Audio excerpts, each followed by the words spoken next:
Allez voir ça.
Activiste des droits humains, c'est là qu'on se connaissait.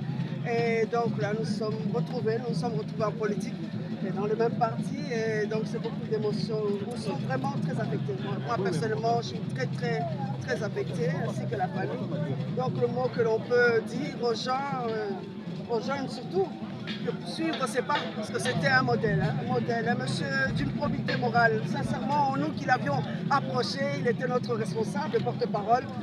C'était lui qui nous apprenait comment nous exprimer. C'était le formateur, le mentor pour beaucoup d'entre nous. C'est une perte, une grande perte pour la nation, une grande perte pour l'ensemble, pour la République.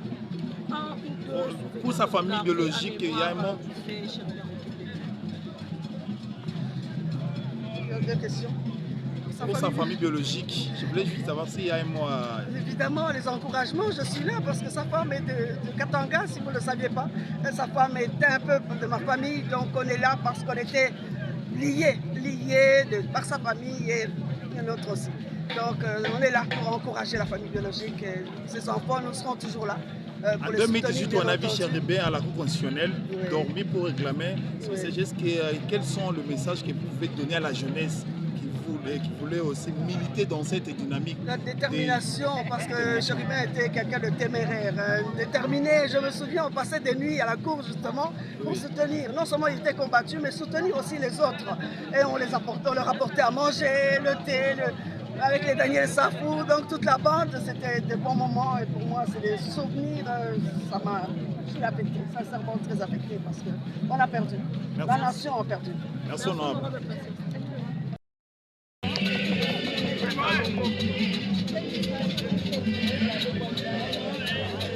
Oui, je pense que pour le moment, nous sommes tous encore sous les chocs. On est concernés. On ne peut pas penser qu'il y a des choses dans ce circonstance. Mais en tant que citoyens, nous remettons les droits entre les mains de Dieu et nous tentons de présenter les derniers hommages de la compagnie jusqu'à son repos éternel. Pour sa famille, ils ne se sentent pas abandonnés. On est là. Que Dieu puisse leur donner la paix et la tranquillité à ce moment de travail. Et on sera toujours là pour les accompagner. Vous savez que Cheribin c'était Nanamongo. Nous avons décidé de l'enterrer dignement. C'est ce que vous êtes en train de vivre, les obsèques dignes, malgré tout ce qui est arrivé. Voilà ce que je peux dire pour le moment. Un message à sa famille biologique. Je demande à tous les Anamongos d'être calmes. Vous savez, c'est la vie. Nous qui prions, Dieu a donné, Dieu a retiré. C'est la volonté de Dieu. S'il n'avait pas voulu, ça n'allait pas arriver. Mais nous restons vraiment orphelins de notre idée. C'est un grand leader. Merci. Tu poses des questions là. Oui, ok. Oui. Posez. Bonjour maître. Bonjour. Est-ce que vous pouvez nous aider à causer la vie sur le régime? Il y a Union sur YouTube comme conférence de presse.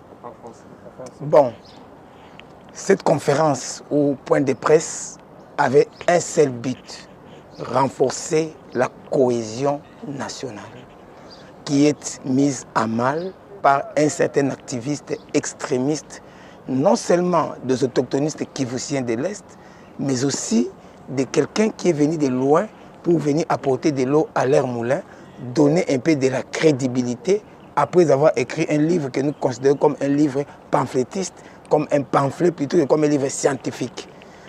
Voilà, cette conférence a été mise en place pour donner un autre son de cloche aux Congolais. Pourquoi? Parce qu'au travers du livre qui a été vendu abondamment à l'Inikini dans toutes les institutions supérieures de la RDC, en tout cas du moins de la capitale, ce livre qu'on appelle Holocauste du Congo est axé sur 3 points centraux, c'est-à-dire le déni de la nationalité et la charge portée contre la communauté Banyamulenge et Tutsi, qu'on rend comme étant le mal, qu'on rend comme étant la cause de tous les maux du Congo, c'est-à-dire la diabolisation de cette communauté, ainsi que le troisième point sur lequel cela est axé, c'est qu'on veut présenter qu'il n'y a eu que cette communauté-là, dans les guerres qui ont été à l'Est depuis 1993 jusqu'à aujourd'hui, donc pendant au moins 30 ans, il n'y a eu qu'eux qui ont tué, massacré et tout. Et nous avons considéré que cela était très dangereux parce que ça permet à tous ceux qui voudraient voir amputer de notre nation cette communauté-là, Tutsi, Ima et Banyamulenge, tous ceux qui voudraient les voir être amputés du corps national, trouvent que c'est un terreau fertile pour faire émerger leur désir, leur haine, leur désir de les voir être chassés. Et nous avons considéré que si on amputait le Congo d'une partie de sa population, ça veut dire qu'on amputait également le Congo d'une partie de son territoire. Donc le danger qu'il feigne craindre de la balkanisation peut arriver plus rapidement. Et par patriotisme, c'est-à-dire par l'amour de notre, parce que le patriotisme est compris par Onana et les siens comme étant la haine des Tutsis et la haine du Rwanda. Nous comprenons le patriotisme comme étant l'amour de notre, du Congo, de tout le patrimoine humain hérité de la colonisation. Et nous avons hérité comme patrimoine humain également des Tutsis, également des Ima, également des Banyamulenge. Nous voulons que le corps social ne souffre pas d'une amputation, que le corps social soit un. C'est un peu comme Jésus qui dit dans la Bible que Paul plutôt qui dit dans la Bible que si l'œil dit à l'oreille que je ne veux pas de toi, le corps ne pourra pas subsister. Donc le corps doit rester un et indivisible. Non seulement par rapport au territoire, mais par rapport également au patrimoine. À l'État, on prend des risques réels. Congo qui ne veut pas le président lui-même, c'est ce qu'il dit. Vous avez cité le président. L'édité, et lorsqu'il sortira, j'espère que vous pourrez faire la comparaison avec ce que M. Onana a écrit. Deuxième chose, qui est derrière vous? D'abord, vous savez, moi je suis journaliste, j'étais directeur de la rédaction au Journal Le Potentiel entre 2002 et 2003, j'étais très jeune, directeur de la rédaction. Pour ceux qui m'ont connu à l'époque, J.R. Moukolo par exemple, il peut témoigner, il sait que je tenais ce discours dans cette ville tout seul à l'époque, parce qu'à l'époque, le RCD était à Gouma et c'était très risqué d'ailleurs pour moi de dire ce que je disais là. J'ai même dit des choses sur la télévision Tropicana de Kibambi Shintoa. J'étais invité par la journaliste Bijou Munzundu qui est décédée à son âme. Et j'ai dû me cacher un mois par la suite. Ces choses qui sont connues. Je connaissais personne qui pouvait me protéger à l'époque. Vous imaginez. Et les gens qui sont ici, comment nous sommes connus? J'ai suivi le maître Thomas Gamakolo un jour à la télévision. J'étais étonné qu'il ait les mêmes idées que moi. Après, comme je suis journaliste, je connais quand même beaucoup de mes confrères. J'ai appelé, j'ai dit, mais donnez-moi le numéro de ce gars-là. On m'a donné ce numéro, je l'ai appelé. Moi, si je ne vous connais pas, je vous ai déjà suivi une fois à la télé. On est devenus amis. On a travaillé avec lui pendant plusieurs mois en signant des tribunes collectives sans s'être jamais vus. Puis à la fin, on a fini par se voir avec lui. Même chose avec Mzee Basile. J'ai eu son contact comment? En suivant une émission à la télévision une fois, et puis j'ai demandé le contact de cette façon-là. Honorable, lui, il est dans le champ politique. J'étais journaliste de haut niveau, directeur du plus grand journal du pays. J'ai pris contact pour l'interviewer parce que lui, il est Munyamulenge, certes, mais avec une vision que beaucoup de Congolais n'attribuent pas son Munyamulenge. Je voulais donc qu'il explique ça, que je puisse publier dans mon journal ce qui avait été fait à l'époque, en début 2003. Voilà. Donc, pour le reste, je veux seulement dire ceci. Dans l'histoire du monde, il arrive parfois des moments où des nations traversent des crises très difficiles. pendant lesquels l'émotion prédomine, tellement que la raison déserte parfois la société. Dans ce genre de conditions, il y a souvent 3 réactions. Soit on intègre le groupe de minorités très agissantes qui sèment la haine et tiennent la société en laisse. 2, soit on reste dans la majorité silencieuse, mais qui donne l'impression d'être favorable au discours dominant. Alors, soit 3, on décide de dénoncer ce qu'on considère comme étant un discours dangereux et pour prêcher l'amour et la fraternité. Et ça peut être très difficile pour les gens. C'est notre cas ici. Nous avons pour modèle un certain Émile Zola. Vous savez, à l'époque, l'affaire Dreyfus en France, vous connaissez, il a fait le J'accuse. Et en France, tout le monde l'a considéré comme un traître. Tu oses défendre un juif, mais c'est grave, c'était très grave. Lui, ça n'était même plus au président de la République parce qu'il avait estimé que le président avait soutenu une cause injuste qu'on condamne Dreyfus, seulement parce qu'il était juif.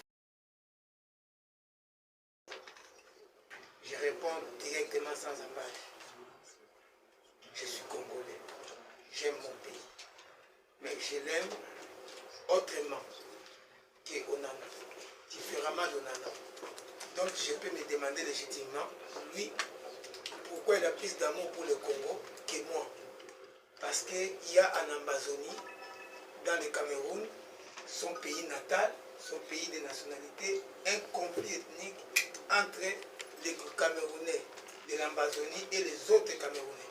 Ce qui fait que ceux de l'Amazonie qui sont anglophones ne s'entendent jamais avec ceux qui sont francophones. Et il y a même des risques de sécession chez lui. Des tentatives de sécession chez lui. Il ne connaît rien de ça, il ne dit absolument rien de cela. Moi, on peut me poser même la question, je n'ai même pas besoin qu'on soit derrière moi, quand je constate qu'il y a 30 ans de guerre. Vous imaginez un enfant qui naît et il fait 30 ans, jusqu'à l'âge de 30 ans. Jésus a commencé ce ministère à 30 ans. À 30 ans, tu peux faire toute une vie, c'est fini. Moi, je prends toujours l'exemple. Ma mère est morte à 30 ans. Mais moi, je suis. Comment une guerre peut faire 30 ans? Ça ne vous questionne pas. On n'a pas besoin d'un scientifique qui vient de loin pour venir. C'est pourquoi on dit les bons menteurs. Il y a une expression bon menteur qui vient de loin. Je ne sais plus très bien. À bon mentir qui vient de loin. Oui, à bon mentir qui vient de loin. Donc les Congolais ont l'impression d'être devant la science tout simplement parce qu'ils voient quelqu'un qui s'exprime en français. Et on doit arrêter cette habitude de penser que bien s'exprimer en français, c'est l'intelligence. Quand il s'exprime, c'est pas ça.